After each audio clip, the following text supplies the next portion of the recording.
Luluto tayo ngayon ng alam na ang tawag namin dito sa bahay. Kumbaga home-based na dish ito.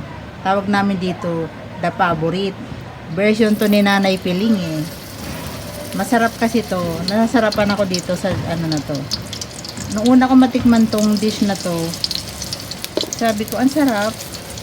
Kaso parang gusto ko pa siyang i-level up. Level up daw. O yun mga padaba. Ito mga sangkap niya, talong. Simple lang ang sangkap nito. Gigisa mo lang yung baboy sa kamatis, bawang sibuyas, tapos meron siyang talong at ampalaya. Yan. Tapos kapag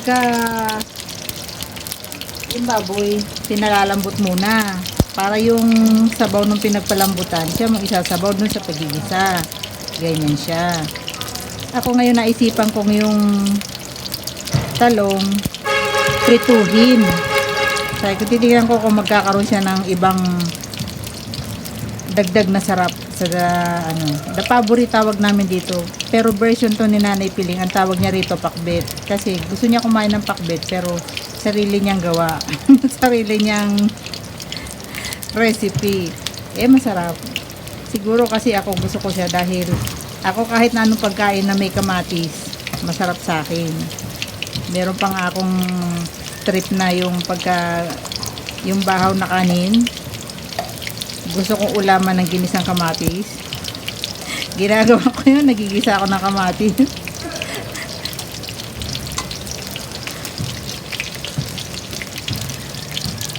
Okay na tong talong natin, kuhanin na natin. Set aside muna natin to. Lalagay natin yan mamaya kapag luto na yung ibang ingredients para mag-blend siya ng masarap dun sa ating ulam. Yan. Set aside muna natin to.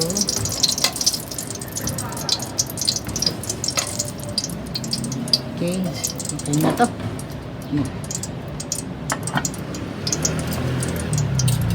Imasan ko yung mantika. Mag-isa na tayo. Bawang.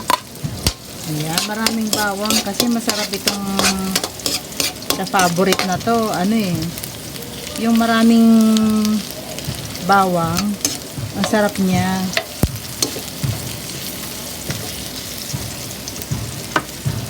Yung gusto ko tong niluluto. Simula nung matikman ko to talagang hindi ko siya makalimutan. Gagawa lagyan natin sibuyas. Ayun. Para maayos ang ating gisa. Lagay tayo ng konting asin.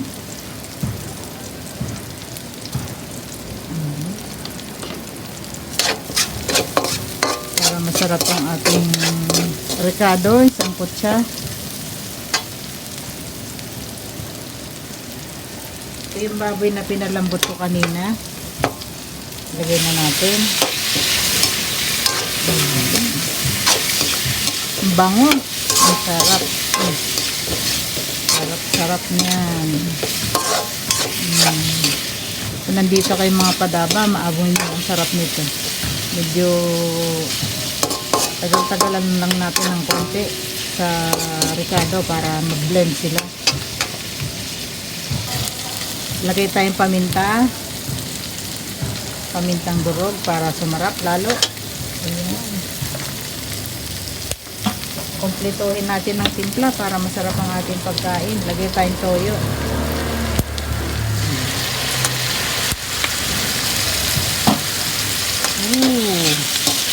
Sarap. Sarap naman gawin nyo to mga padaba. Masarap ito. Pagka medyo nabobore na kayo sa ibang version ng kung anong niluluto nyo, pwede naman kayo mag-try ng iba. Yung parang gusto nyo kainin, panlasa nyo. Pwede yun. Kapag kain naman, wala namang specific na rule na kung anong gusto mong lasa, pwede. Siyempre, pag ikaw may hawak ng sandok, ikaw masusunod. Bigyan natin ng kamatis. Oh.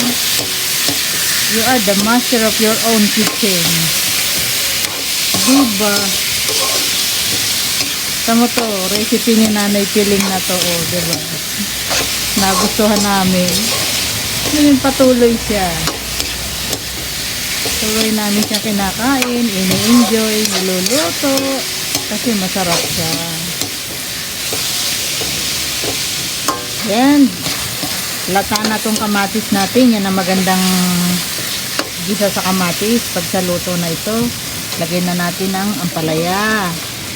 O, ayan. Lagay na natin siya. Ang ganda. Ay, naku. Ang ganda-ganda. Ang sarap-sarap din ito. Halo natin yung ampalaya. Haloin natin ng ganyan. Lagay na tayo ng sabaw. Yung pinagpakuluan natin ng baboy kanina. Kaya natin isasabaw. Depende sa gusto nyong dami ng sabaw. Kung gusto nyo mas marami, pwede. Kung gusto nyo naman medyo parang saucy lang siya, pwede.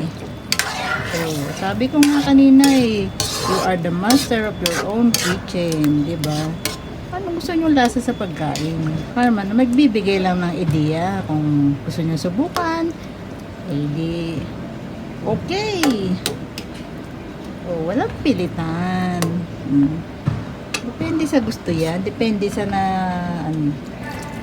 kung saan tayo masaya.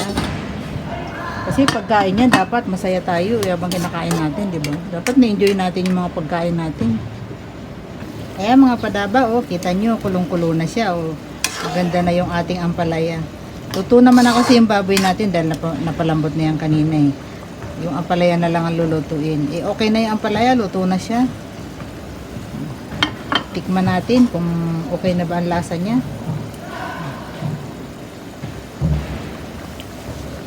Ang sarap. Ito talaga yun eh.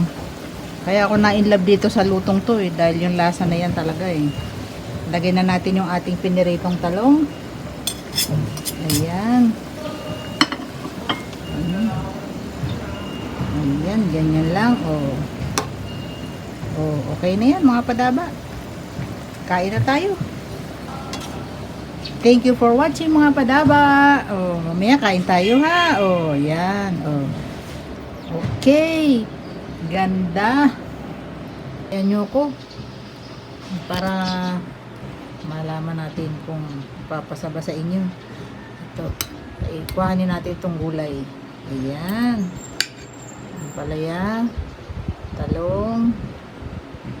Ayan. Tapos kuha tayo nitong pork. Tikman natin. Unang subo para sa inyo mga padaba.